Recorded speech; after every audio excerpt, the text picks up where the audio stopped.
사랑하는 여러분, 자녀를 키우는 부모 입장에서 정말 힘든 세 가지가 있습니다. 저도 잘 되지가 않습니다. 그게 뭐냐면, 첫째는 우리가 자녀에 대해서 너무 무지하다는 거, 그리고 두 번째는 너무 무례하다는 거, 그리고 세 번째는 본이 되지 못하는 삶을 살아가고 있다는 거. 아마 이 말씀은 자녀를 키우는 부모라면 누구든지 동의하지 않을 수가 없을 것 같아요.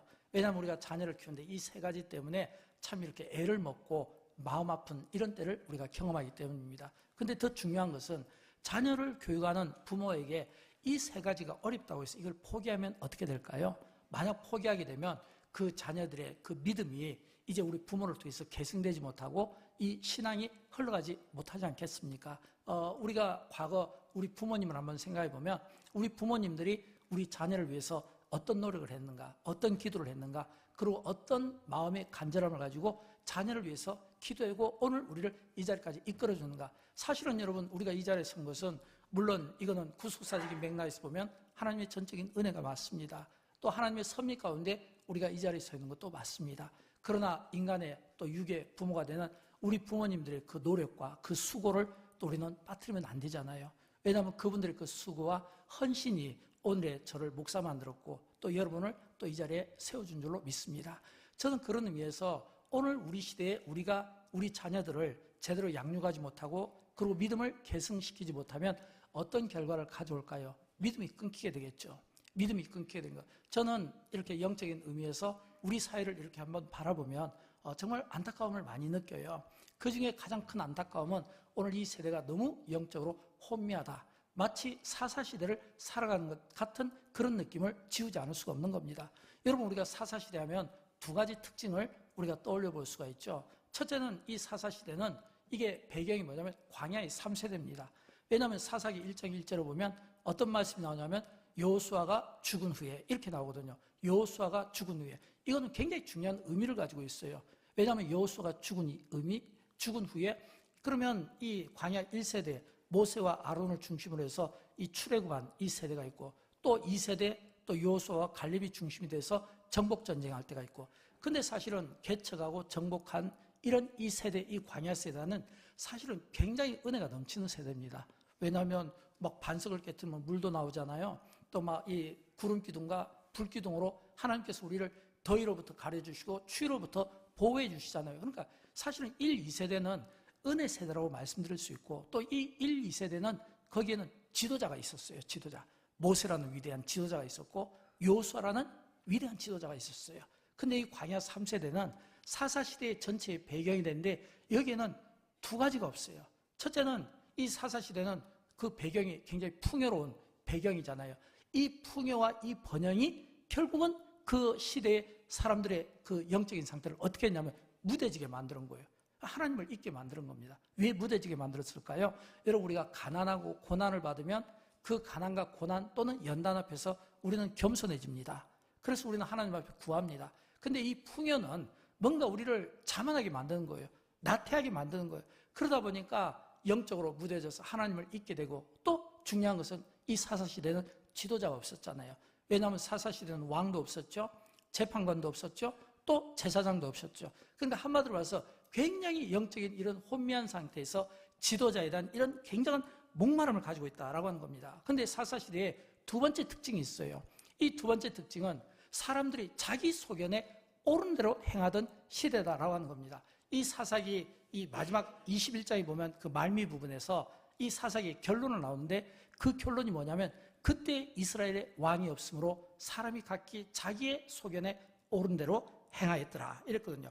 자기의 소견에 옳은 대로 행하였더라. 그때 이스라엘에 왕이 없었으므로. 여러분, 왕이 없었다는 것은 무엇을 말할까요? 이 왕은 이건 뭐냐면 왕 대신 하나님을 의미하는 겁니다. 근데 이 왕 대신 하나님이 이제는 필요가 없어진 거예요. 그들이 애굽에서 고난받을 때는 하나님을 부르짖었습니다. 그들이 광야 생활에는 하나님을 찾았습니다. 그들이 정복전쟁에는 하나님을 찾았습니다.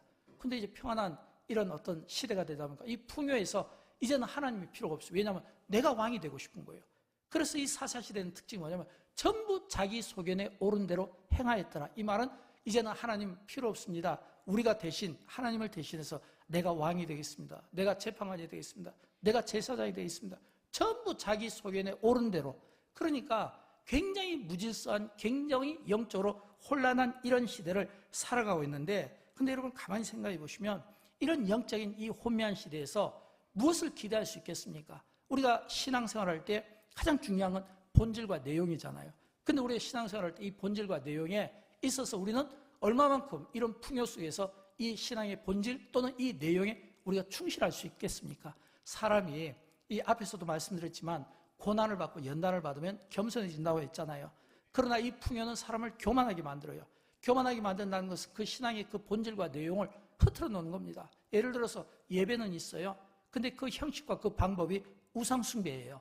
내용은 하나님께 지금 예배를 드린다고 시작했지만, 그러나 그 예배가 자기 자신이 높아지고 자기의 목소리가 커지고 또는 자기 어떤 판단이 기준이 되고 자기 생각이 주인이 되는, 그러면 결국 뭐예요? 그게 바로 우상이죠. 그러니까 굉장히 영적으로 혼미한 시대를 살아갈 수밖에 없는데, 문제는 이런 현상이 비단 사사시대에만 있어 왔겠는가라고 하는 겁니다. 비단 사사시대에만 이런 일이 있어 왔겠냐라고 하는 겁니다. 여러분, 우리가 좀 더 현실을 직시하면 오늘 우리가 살아가는 시대의 모습이 저는 이 사사시대와 다를 바가 없다고 생각해요. 오늘 우리가 살아가는 이 시대가 어떤 시대입니까?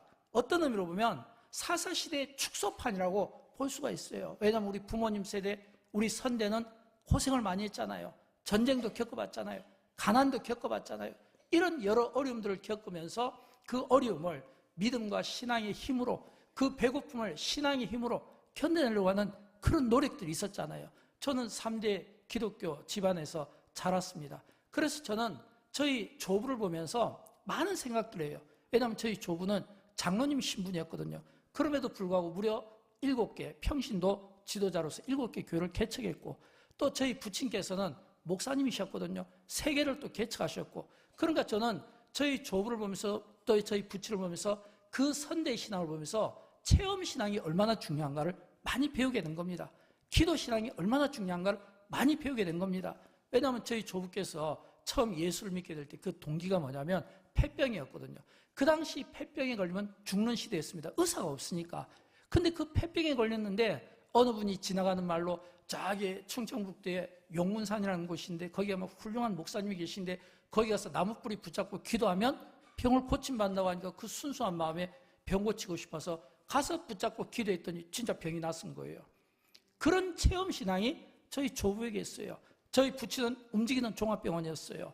그렇지만 그 움직이는 종합병원이 뭐 이렇게 청년 때부터 계속해서 이 임종하실 때까지 병치레만 하셨는데, 그럼에도 또 하나님께서 붙잡으시니까 마른 뼈 같은 그런 그 상태에서도 또 쓰임을 받게 되더라고요.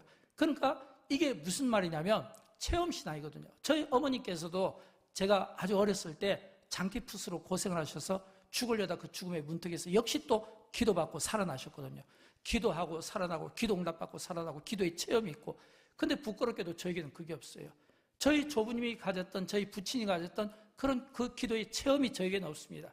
그런 능력이 없어요. 그럼에도 불구하고 제가 이 자리에서 목사로서 여러분 앞에서 설교할 수 있는 것은 왜일까요?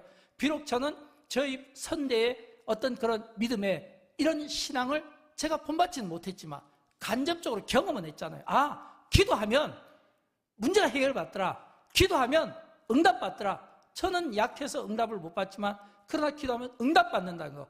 죽음의 어떤 사선에서도 기도하니까 그 병이 고침을 받더라는 걸 저는 간접적으로 경험을 한 거예요. 그 간접 신앙이 오늘의 저를 이 자리에 서게 했다는 사실을 믿으시기 바랍니다. 그러나 부끄럽게도 제가 저희 자녀들에게는 이걸 전달할 방법이 없어요. 제가 그런 체험을 못 했잖아요. 저희 조부께서 또는 저희 부친께서 저희 어머니께서 만난 하나님을 내가 우리 자녀들에게 설명할 수 있는 방법이 없다는 거예요. 이걸 설명하려면 저도 똑같이 막 중병에 걸려서 죽음의 사선에서 고난을 받으면서, 사실 저는 그러고 싶진 않아요. 근데 그런 고난에서 내가 기도해서 봐라, 나도 기도하니까 낫더라 라고 하면 우리의 자녀들이 굉장히 믿음이 좋을 거 아니에요. 근데 이게 전수가 안 된다는 거예요. 여러분, 이게 저의 이야기겠습니까? 사실은 이런 이 고민은 오늘 우리 시대를 살아가는 저와 여러분에게도 똑같이 있지 않겠는가라고 하는 겁니다. 그래서 저는 이런 이 고민을 가지고 오늘 이 삼손의 가정을 묵상하지 않을 수가 없는 거예요. 왜냐하면 이 삼손 하면 여러분 이름 뜻이 뭔지 알죠? 삼손은 히브리어로 그 이름 뜻이 작은 태양 또는 태양처럼 빛나다 이런 뜻이에요. 이 말은 뭐냐면 이 아이가 딱 태어났을 때 많은 사람들이 그 기대가 있지 않겠어요? 아, 삼손, 너는 태양처럼 빛나야 돼. 너는 작은 태양이야. 앞으로 너를 향한 어떤 하나님의 기대가 있고 우리의 기대가 있어. 그래서 그 기대의 그 이름과 같은 이 삶을 살아야 되는 겁니다. 그런데 여러분, 우리가 조금 전에 읽었던 이 사사기 13장을 보면요, 놀라운 것을 발견하게 돼요. 그 뭐냐면 이 삼손의 가정이 너무 좋은 거예요. 삼손의 가정이 얼마나 좋은 줄 압니까? 우리가 읽었던 이 본문에 보게 되면 이 삼손의 가정이 너무 아름다워 보입니다. 특별히 세 가지 면에서 아름다운데, 첫째는 뭐냐면 이 가정에 믿음 있는 아내가 있었어요. 삼손의 어머니, 남편이 마노아인데 이 마노아의 아내가 믿음이 있었어요. 믿음이 있었다는 것은 그가 일할 때 여호와의 사자가 그 마노아의 아내를 찾아옵니다. 아내를 찾아요. 남편을 찾아온 게 아내를 찾아온 거예요. 이 말은 뭐냐면 아내가 믿음이 있었다는 거예요. 찾아와서 어떤 메시지를 전하냐면 사사기 13장 5절을 보면 이런 말씀이 나와요. 우리가 잘 아는 말씀인데, 내가 임신하여 아들을 낳으리니 그의 머리 위에 삭도를 대지 마라. 이 아이는 태에서 나옴으로부터 하나님께 바쳐진 나실인이 됨이라. 그가 블레셋 사람의 소연에서 이스라엘을 구원하기 시작하니라. 그리고 그 다음에 또 뭐를 하냐면 포도주와 독주를 마시지 마라. 그리고 부정한 음식을 먹지 말라 그랬거든요. 이게 지금 마노아의 아내에게 지금 여호와의 사자가 찾아와서 주신 말씀이에요. 그러면 마노아의 아내 입장에서는 어떻습니까? 굉장한 영적 체험을 한 겁니다. 그렇지 않아요? 여러분 가운데 혹시 기도하다가 하나님께서 또는 여호와의 사자가 찾아오셔서 밤중에 또 환상적으로 찾아오셔서 이런 말씀을 하면 어떻게 되겠습니까? 굉장히 영적 체험을 하니까 얼마나 기쁘고 감격스럽겠습니까? 그때 그 감격을 누구와 나누나요? 제가 생각할 때 이 마노아의 아내는 정말 지혜로운 것 같아요. 왜냐하면 막 사람이 어떤 은사를 받고요, 어떤 영적인 체험을 하면 너무너무 자랑하고 싶어요. 근데 이 마노아의 아내는 누구를 찾아가냐면 남편을 찾아가요. 제일 먼저 남편을 찾아가요. 이 말은 뭐냐면 이 마노아의 아내가 매우 그 남편을 이 가장으로서 인정하고 존중하고, 그리고 이 남편에 대한 이런 좋은 사랑의 이 뭐냐면 신뢰를 가지고 있었다는 겁니다. 여러분, 저는 아내에게 그게 너무 중요하다고 생각해요. 왜냐하면 아내들은 항상 이 남편을 대할 때 교회의 머리됨 같이, 이거는 어떤 막 이게 강요된 이런 복종이나 순종이 아니라 자발적인 그런 마음이 있을 때 그 가정은, 그리고 그 교회는 평온할 수밖에 없는 거예요. 에베소서 5장 22절 23절을 보면 이런 말씀이 나오잖아요. 아내들에게 주신 말씀인데, 아내들이여 자기 남편에게 복종하기를 주께 하듯하라. 이는 남편이 아내의 머리됨이 그리스도께서 교회의 머리됨과 같으니라 그랬거든요. 이 말은 지금 아내들에게 남편에게 복종하기를 주께 하듯하라. 이는 남편이 아내의 머리됨이 그리스도께서 교회의 머리됨과 같으니라. 이 말은 지금 아내가 남편의 남편됨을 인정하고 남편이 아내의 머리됨을 인정한다는 거예요. 저는 여러분 이 마노아의 아내가 참 지혜로운 것 같아요. 왜 지혜로울까요? 이런 이 남편에 대해서 존중해주는, 왜냐하면 가정에서 이 아내의 이 한마디가 남편의 어깨를 펴게 할 수도 있고 또는 남편을 고개 숙이기도 할 수 있거든요. 이 아내의 말 한마디가 이 가정에서 얼마나 중요한지 알 수 없어요. 근데 이 아내가 남편에게는 진짜 현명하고 지혜로운 여인 같아요. 왜냐하면 이 딱 부인이 지금 남편에게 이야기 있잖아요. 여호와의 사자가 나에게 찾아와서 나에게 이러이러한 말씀을 했어. 그럼 보통 여러분 가정에서 남편들은 어떻게 합니까? 이상한 소리 하고 있네, 그만해, 이렇게 말할 수 있잖아요. 근데 그렇게 말 안 해요. 이 마노아의 남편은요, 아내의 말을 딱 듣고 이 뭐라고 이야기했냐면 우리 죽으면 어떻게 하지? 이렇게 말한 거예요. 죽으면 어떻게 하지? 왜냐하면 구약시대에서 거룩하지 못한 하나님의 백성들은 거룩하신 하나님을 보면 죽게 돼 있잖아요. 그래서 사사기 13장 22절을 보면 뭐라고 되어 있습니까? 남편이 이야기하는 거예요. 아내에게. 아내가 지금 이 거룩한 천사를 봤다고 하니까 남편이 아내에게 우리 그러면 죽겠다, 반드시 죽겠다. 이때 이 아내가 얼마나 지혜롭냐면 사사기 13장 23절에서 아내가 남편에게 이렇게 이야기합니다. 여호와께서 우리를 죽이려 하셨더라면 우리 손에서 번제와 소제를 받지 아니하셨을 것이요 이 모든 일을 보이지 아니하셨을 것이며 이제 이런 말씀도 우리에게 이르지 아니하셨으리다. 이 말은 뭐예요? 아내가 해석을 잘했다는 거예요. 사랑하는 여러분, 이 가운데 우리 부인들, 우리 아내들은 남편에게 대화를 나눌 때 그 남편을 이해시키고 격려하는, 그러면서 그 남편에게 해석을 잘하시길 바랍니다. 해석을 잘해줘야 돼요. 지금 남편이 우리 하나님 봤으니까 죽겠다라고 했을 때 아내는요, 에이, 하나님이 우리를 죽이시려면 보였겠냐고, 그리고 하나님 우리를 죽이시려고 하면 우리의 예배를 받으셨겠냐고. 안 받지. 우리에게 특별한 의미가 있고 뜻이 있어서 말씀해 줄 거예요. 얼마나 지혜롭습니까? 두려워하는, 걱정하는 그 남편을 안심시키는 이 아내의 이 지혜. 왜냐하면 여러분, 잠언 31장 12절에서 이렇게 말씀하고 있잖아요. 그의 남편에게 선을 행하고. 저는 이게 아내의 역할이라고 생각합니다. 사랑하는 여러분, 우리 많은 남편분들은 물론 지금은 이제 여성분들도 사회생활을 많이 하잖아요. 그러나 여성분들이 사회생활을 많이 하더라도 이 남편이 또 갖는 이 어떤 가정의 무게 같은 게 있잖아요. 연말이 되고 또 결산도 해야 되고 또 새해를 또 준비해야 되는데 어떤 무게감이 있잖아요. 그때 그 무게감이 있는, 그래서 뭔가 짓눌려 있고 힘들어할 때 정말 여러분이 그 지혜로운 긍정적인 그 선한 그 한마디가 여러분의 그 남편의 길을 살려주시고, 그리고 남편의 남편됨을 인정함으로 말미암아 가정의 제사장으로 세워주는, 그래서 가정이 남편 중심으로, 그리고 가정의 제사장 중심으로 가정의 예배도 드리고, 그리고 가정이 하나님 앞에 온전히 보이는 이런 이 기쁨의 가정을, 행복한 가정을 만드시기를 주님의 이름으로 축원드립니다. 그러면 여러분, 남편은 어떨까요? 남편은 두 번째, 남편은 믿음이 있었어요. 이 삼손의 가정이 좋아 보인 거는 이 마노아의 아내는 믿음이 있었습니다. 근데 남편도 믿음이 있었어요. 이 말은 뭐냐면 부부가 함께 믿음이 있었다는 겁니다. 이 믿음이 어떤 믿음일까요? 아내의 믿음은 이 남편을 이렇게 이해시키고 격려시키고 위로시키고 그러면서 막 등을 또닥거려주면서 어떤 막 이 희망적인 메시지를 주면서 해석을 잘했다면, 이 남편은요, 믿음이 있었다는 게 아내의 이야기를 믿고 바로 기도로 들어간 거예요. 보통은 안 믿고 싶어요. 약간 허황된 것처럼 보일 수 있잖아요. 근데 이 남편은 바로 믿어버린 것 같아요. 어떻게 믿었을까요? 본문 8절과 12절에 보면 나오는데, 여기에 보면 마노아가 아내의 이야기를 듣고 여호와께 기도하여 이르되 주여 구하옵나니 우리가 그 나을 아이에게 어떻게 행할지를 우리에게 가르치게 하소서. 또 12절에서도 마노아가 이르되 이 아이를 어떻게 기르며 우리가 어떻게 그에게 행하리까? 라고 하는 거거든요. 사랑하는 여러분, 저는 이 마노아의 기도를 보면서 정말 믿음 있는 남편이라고 생각합니다. 왜 믿음 있는 남편이라는 생각을 갖게 되었을까요? 아내의 이야기에 뭐 이렇게 제동을 걸지도 않고 아내의 이야기가 믿어지니까 바로 기도의 자리로 나가잖아요. 바로 기도의 자리로. 근데 더 중요한 것은 왜 여호와의 사자가 아내에게 나타났을까라고 했을 때, 저는 그 아내의 어떤 역할이 있었을 거라고 보여요. 또 반면에 그 아내의 이야기를 들은 또 이 남편 마노아의 모습을 우리에게 보여줄 때는 역할이 있을 거라는 거예요. 그 역할이 뭘까요? 마노아는 남편이잖아요. 아빠잖아요. 기도했다는 거예요. 이 말은 뭐냐면 적어도 가정의 남편들은 다른 것은 다 아내들에게 양보해도 기도의 주도권만큼은 양보하면 안 된다는 겁니다. 기도의 주도권만큼은. 우리는 많은 경우 이런 이야기를 하잖아요. 나 진짜 저분 믿고 싶어. 또는 저분은 진짜 안 믿어져. 라고 이렇게 이야기를 하잖아요. 근데 믿어지는 것도 안 믿어지는 것도 그렇게 이야기하지 마시고, 나를 이 자녀들이, 부인이 믿게 만들면 되는 거예요. 그렇잖아요. 믿게 만들면 돼요. 못 믿는 게 아니라 나를 믿게 만들어야 되죠.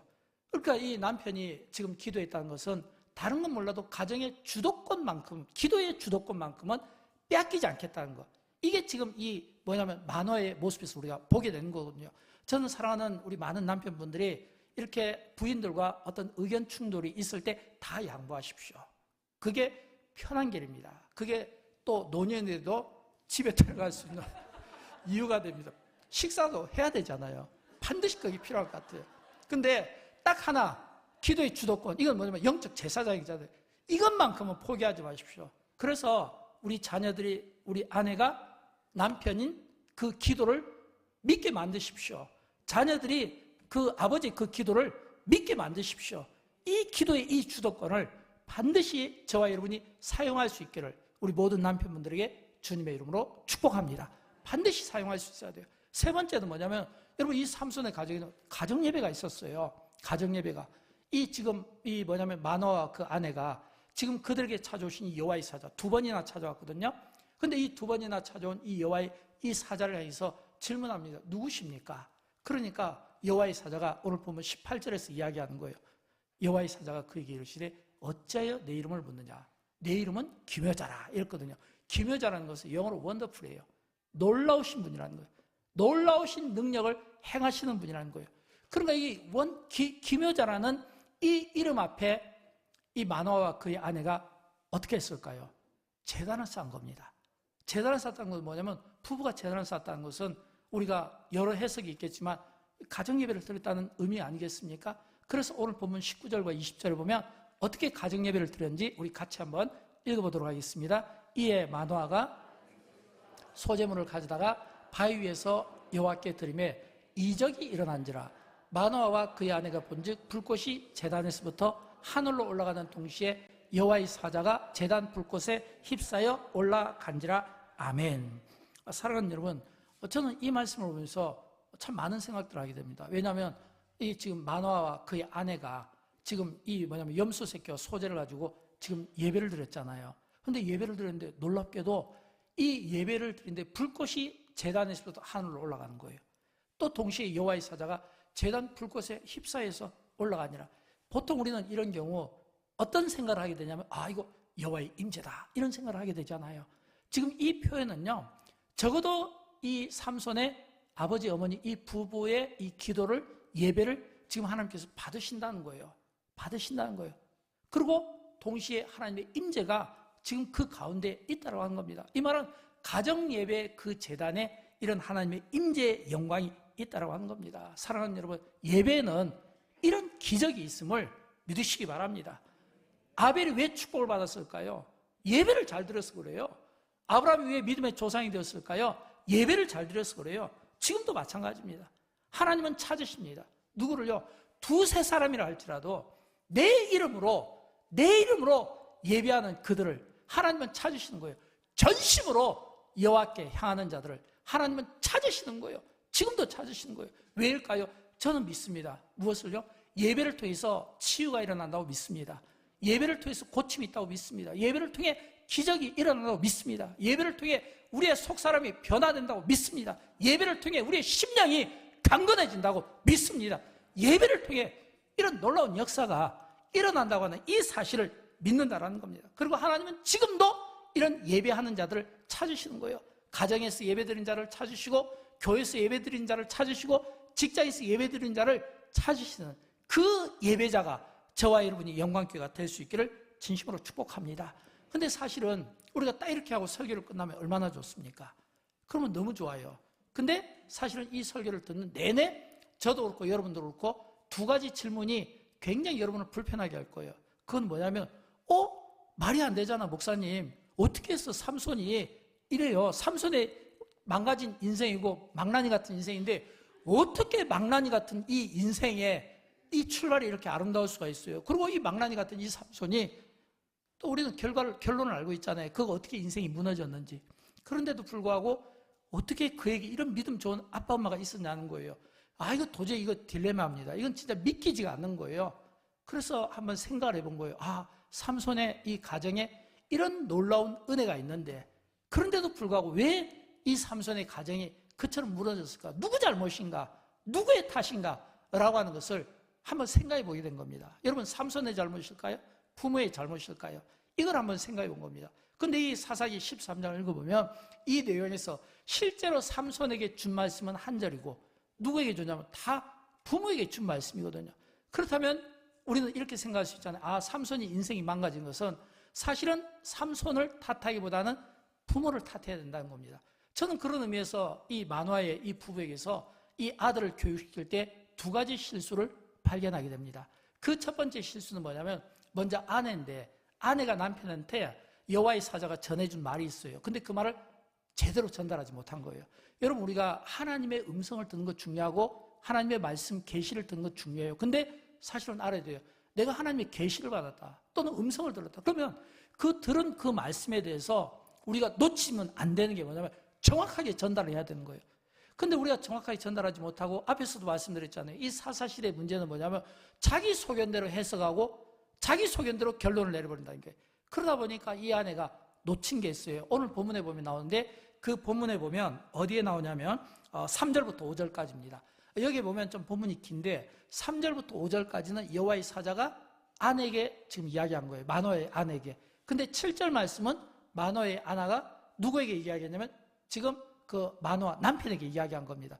그러니까 3절부터 5절까지 여호와의 사자가 여인에게 한 이야기인데 거기에 제가 노란 줄로 두 줄만 읽어보면 5절을 보면 그의 머리 위에 삭도를 대지 마라. 그리고 그 다음에 그가 블레셋 사람의 손에서 이스라엘을 구원하기 시작하리라. 이건 지금 여호와의 천사가 부인에게 한 이야기거든요. 근데 부인이 남편에게 이야기할 때는 7절에서 이렇게 이야기합니다. 우리 7절만 한번 같이 읽어보도록 할까요? 그가 내게 이르기를 보라 내가 임신하여 아들을 낳으리니 이제 포도주와 독주를 마시지 말며 어떤 부정한 것도 먹지 말라. 이 아이는 태에서부터 그가 죽는 날까지 하나님께 바치진 나시린이 됨이라 하더이다 하니라. 아멘. 자, 여기 보면 지금 이 여호와의 사자가 지금 이 마노아의 부인에게 이야기했잖아요. 근데 이야기했는데 7절에 보면 7절에서 부인이 남편에게 할 때 빠진 게 있어요. 그게 뭐냐면 머리에 삭도를 대지 마라. 이게 빠진 거예요. 또 뭐가 빠졌을까요?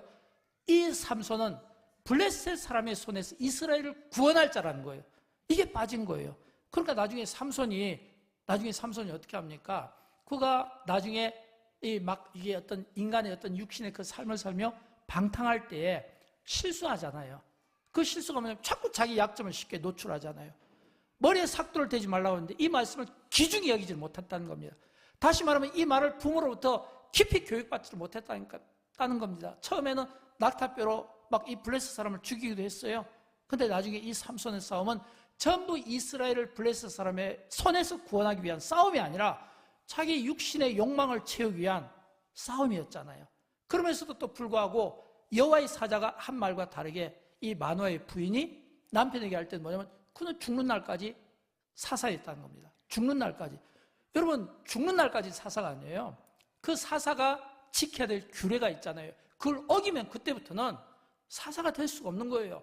어떤 사람도 영원히 그 직책을 갖지 못한다는 것을 우리는 최근에 우리가 확인하지 않았습니까? 아무리 높은 권자에 있다 할지라도 그 자격이 안 되면 빼앗기는 거예요.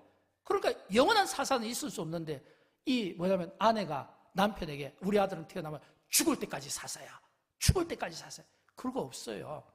이게 뭐냐면 아내의 실수였다는 겁니다. 그럼 여러분 남편은 어떤 실수를 했을까요? 남편도 실수했어요. 남편은 기도한 대로 살지 못한 것이 실수입니다. 두 번째, 왜 기도한 대로 살지 못했냐면 처음에 이 남편이 아내의 말을 듣고 뭐 했다고 했죠? 기도했다고 했잖아요. 하나님, 이 아이를 어떻게 키우면 될까요? 이 이야기는 이 부모가 이 아이를 자기 뜻대로 육신의 뜻대로 키우지 않고 하나님의 뜻에 이 아이를 맡기겠다는 겁니다. 다시 말하면 이 아이를 위해서 하나님께 기도했다는 것은 이 아이에 대한 이 자녀 교육, 이 철학을 하나님께 맡겼다는 거예요. 내가 기도 목회로 내가 맡기겠다는 겁니다. 기가 막힌 우리 모두가 정말 부러워할 만한 마노아의 기도 아닙니까? 그런데 그럼에도 불구하고 또 우리 남편분들이 또 약점이 있잖아요. 그게 뭐냐면 또 우리 부인과 다르게 남편분들은 말대로 살지를 못한다는 거예요. 말하고 행동하고 다르다는 거예요. 기도는 열심히 한 것 같은데 열심히 기도한 만큼 믿음을 가진 만큼 믿음대로 기도한 대로 살지 못한다는 거예요. 그러면서 또 우리는 훈계하기를 좋아하잖아요. 그러니까 안 된 거예요. 이 삼손이 이제 블레셋 이방 여자를 좋아하게 됐습니다. 근데 이방 여자를 좋아하게 됐는데 이 이방 여자를 좋아하게 된 것은 이게 사실은 부모 입장에서 볼 땐 단번에 이건 거절해야 돼요. 너는 안 돼. 너는 이방인들에게서 하나님의 백성을 구원할 자야. 그럼 너는 부정한 음식을 먹으면 안 돼. 그리고 너는 술도 먹으면 안 되고 머리도 자르면 안 되고 이런 금기사항을 줬잖아요. 이방인과 결혼한다는 건 이 금기를 어긴다는 뜻이거든요. 그런데도 불구하고 이 아빠가 어떤 행동을 한 줄 압니까? 본문 3절과 10절을 보면 나오는데 3절을 보면 삼손이 이야기하는 거예요. 그 아빠에게 이야기하는 거예요. 아빠, 내가 여자가 생겼어요. 블레셋 여자예요. 내가 이 여자를 데려오고 싶어요. 그러니까 10절에서 삼손의 아버지가 이야기하는 거예요. 아버지가 여자에게로 내려가매 이랬거든요. 아버지가 여자에게로 내려가매. 여러분 성경은 우리에게 올라간다 내려간다 하는데 올라간다는 건 다 좋은 겁니다. 내려가는 것은 좋은 게 아니에요. 근데 왜 삼손의 아버지가 아들이 좋아하는 그 여자에게 내려갔겠냐라고 하는 겁니다. 이건 뭐냐면 이 삼손의 아버지 마노아가 기도는 많이 했을지 모르지만 성경의 지식을 많이 가지고 있을지는 모르겠지만 성경대로 그가 기도한 대로 살지 못했다는 것을 우리에게 증명해주고 있는 겁니다. 이게 오늘 우리의 남편들이 갖는 약점 아니겠습니까? 우리가 거창하게 말하고 우리가 위대하게 우리가 기도하고 신앙생활하면서 뭔가 아버지로서 굉장한 이런 영적인 삶을 보여주는 것 같지만 근데 자녀들 볼 때는 아니라는 거예요. 그러니까 자녀들이 이야기하니까 전혀 의심하지 않는 거예요. 그래서 우리는 고린도전서 4장 15절에 있는 이 말씀이 오늘 우리 시대에 정말 필요하다고 생각해요. 왜냐하면 이 고린도전서 4장 15절을 보면 그리스도 안에서 1만 스승이 있으되 아버지는 많지 않다는 겁니다. 여러분, 스승과 아버지의 차이점이 어디에 있습니까? 스승은 가르치는 자입니다. 교훈하는 자예요. 근데 아버지는 뭐예요? 본을 보이는 거예요. 그러면 여러분이 여러분의 자녀들을 대할 때 가르칩니까? 만약 여러분이 가르치고 말로 타이르고 권면한다면 스승이 되는 겁니다. 아버지는 본을 보이는 거예요.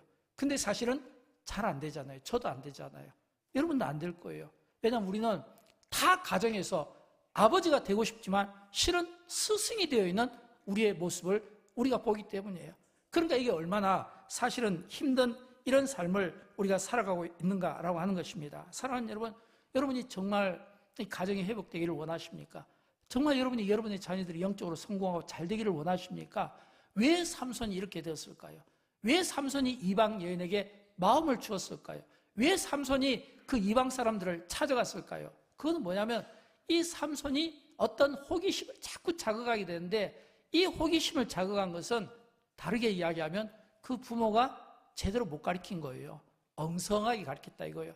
그러니까 잘 가르친 것 같은데 빼먹은 부분이 있다는 거예요. 그러니까 이게 뭐냐면 예를 들어서 너는 블레셋 사람에게서 이스라엘 백성들을 구원해야 될 자야.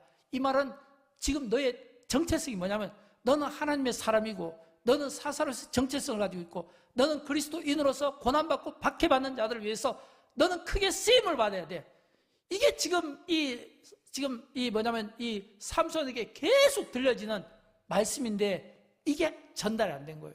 그러면서 무슨 말이 전달이 되었을까요? 아내가 남편에게 한 것은 죽을 때까지 우리 아들은 사사다. 이걸 전달한 거예요. 죽을 때까지. 여러분, 죽을 때까지 사사라는 이 표현은 뭡니까? 내가 나쁜 짓 하고 범죄하고 내가 이것저것 다 해도 나는 여전히 사사라는 거예요. 이게 얼마나 잘못된 거예요. 성경은 우리에게 그렇게 말씀하지 않습니다.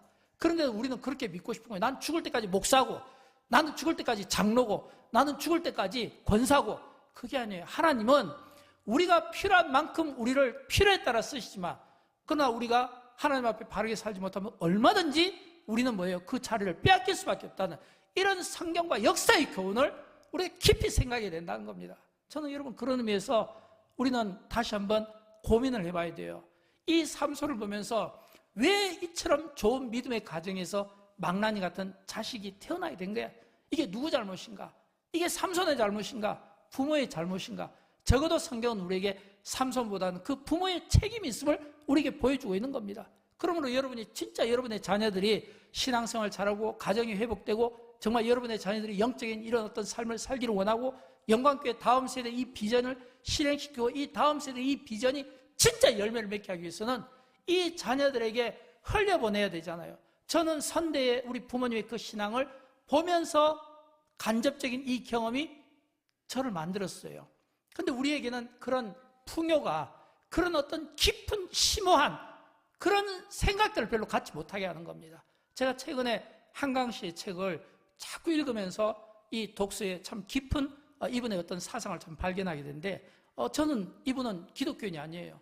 근데 기독교인이 아니지만 참 이분의 그 사고력은 정말 박수를 쳐주고 싶어요. 왜냐하면 이분은 소년이 온다. 이 딱 책에 보면 어떤 내용이 나오냐면 아시는 분 많이 계실 텐데 그 굉장히 고통스러운 그 역사의 그 어둠의 그 현실을 이야기하잖아요. 근데 작가가 그걸 경험하지 못했잖아요.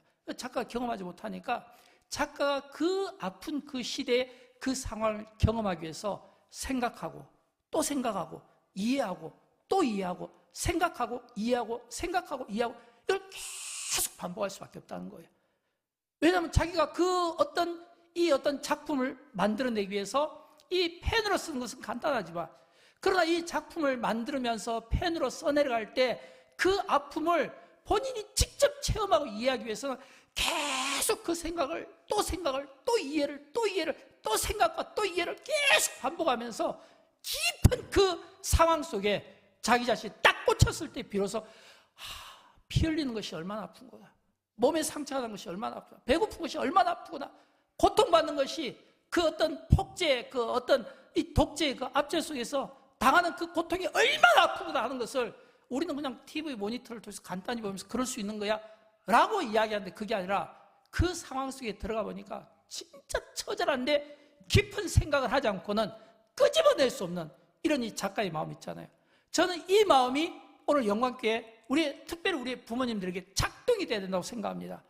여러분이 이 자리에 있는 것은 여러분의 그 부모님과 그 선대의 그 신앙을 무시할 수가 없는 거예요. 그런 좋은 신앙의 영향이 있었기 때문에 우리가 이 자리에 있는 겁니다. 그러나 우리가 이 영향을 이어가지 못하면 우리의 자녀들에게는 좋은 열매를 기대할 수가 없는 겁니다. 특별히 저는 영광교회 우리 30, 40대 우리 젊은 성도들에게 도전을 하고 싶어요. 왜냐하면 제가 생각할 때 우리 영광교회는 30, 40대 성도들이 건강하고 믿음 생활을 잘하고 나름의 역할을 잘하고 있다고 봅니다. 그러나 전체적으로 한국교회의 비율을 보면 지금 한국교회는 30대, 40대의 청년과 많은 젊은 가정들이 떠나가고 있잖아요. 그래서 왜 떠나가냐고 발을 동동 구르기보다는 떠나갈 수밖에 없는 그 상황이 몇 가지가 있는데, 그중에 저는 다른 건 몰라도 진짜 여러분이 자녀를 사랑한다면 먼저 여러분이 본을 보이셔야 돼요. 자녀에게 공부하러 가기 전에 내가 먼저 공부해야 되고, 자녀들에게 착하게 살아가고 하기 전에 내가 먼저 착하게 살아야 되고, 자녀들에게 믿음 생활 잘하라고 하기 전에 내가 먼저 예배 생활과 기도 생활을 잘해야 되는데, 근데 여러분 가운데 여러분의 자녀가 유치부 있습니까? 초등부 있습니까? 아니면 중등부 있습니까? 아니면 고등부 있습니까? 적어도 이런 자녀를 둔 부모님들이 우리의 자녀들에게 이 믿음을 계승시키려면 저는 굉장히 깊은 생각을 많이 해봐야 된다고 생각해요. 왜냐하면 앞으로 10년, 20년 후에 한국교회의 모습은 바로 30, 40대 우리 젊은 우리 부부들의 어깨에 달려있고, 그분들의 그 믿음의 그 결과가 훗날 20, 30년 후에 이 한국교회의 미래를 판단하게 되고, 그리고 결과가 나오지 않겠습니까? 굉장히 중요한 그런 막중한 깊은 사명을 가지시고 묵상을 한번 해보십시오. 그리고 진짜 참된 예배자로 한번 살아보십시오. 많은 분들이 이 주일 성수를 안 하려고 기피하고 있습니다. 젊은 분들이 저녁 예배는 말할 것도 없죠. 뭐 철야 예배, 새벽 기도는 더더욱 말할 것이 없죠. 그러다 보니까 이제 우리도 교회 일주일에 한 번만 나오면 되는 거야. 선데이 크리스찬이 늘어가고, 이걸 당연하게 여기지 마시고, 그건 당연한 게 아니에요. 그것이 당연하다고 생각하는 사람들에 대해서 당연하지 않다는 것을 우리가 선포할 수 있어야 되고, 당연하지 않다는 것을 말을 함으로써 우리가 증명해 보실 수 있어야 되는 겁니다. 깊이 한번 묵상해 보십시오. 앞으로 한국교회는 어떻게 될 건가? 우리의 자녀들의 믿음 생활은 어떻게 될 것인가? 앞으로 우리의 믿음의 이 자녀들이 사사시대와 같은 이런 이 풍요 속에서, 빈곤이 아니라 풍요 속에서 하나님을 찾게 될 것인가, 못 찾게 될 것인가 라고 하는 깊은 이 고민을 한번 해보시라는 거예요. 그래서 저는 저와 우리 모두가 진짜 이런 생각을 가졌으면 좋겠어요. 주님, 우리가 참된 예배자가 되기를 원합니다. 하나님이 찾으시는 참된 예배자. 그래서 우리가 참된 예배자 되는 것은 내가 하나님께 나의 신앙과 믿음과 기도를 인정받기 위함이 아니라, 주님, 우리가 인정받지 못해도 좋사오니 바울처럼, 그러나 내 자녀들이 나의 이 신앙을 보고 배우고 나를 통해 한 번이라도 더 교회에 나올 수 있다면, 한 번이라도 더 믿음 생활할 수 있다면, 한 번이라도 더 기도함으로써 자기의 인생을 놓고 깊이 기도하며 우리 할아버지 할머니가 만났던 그 하나님을 정말 만날 수 있도록 우리의 희생을 통해 우리가 그런 어떤 징검다리나 통로 역할을 감당할 수 있다면 우리의 자녀들은 반드시 좋아지게 될 줄로 믿습니다. 사랑하는 여러분, 참된 예배를 통하여 가정의 기적, 자녀의 기적 만들어낼 수 있기를 주님의 이름으로 축원드립니다.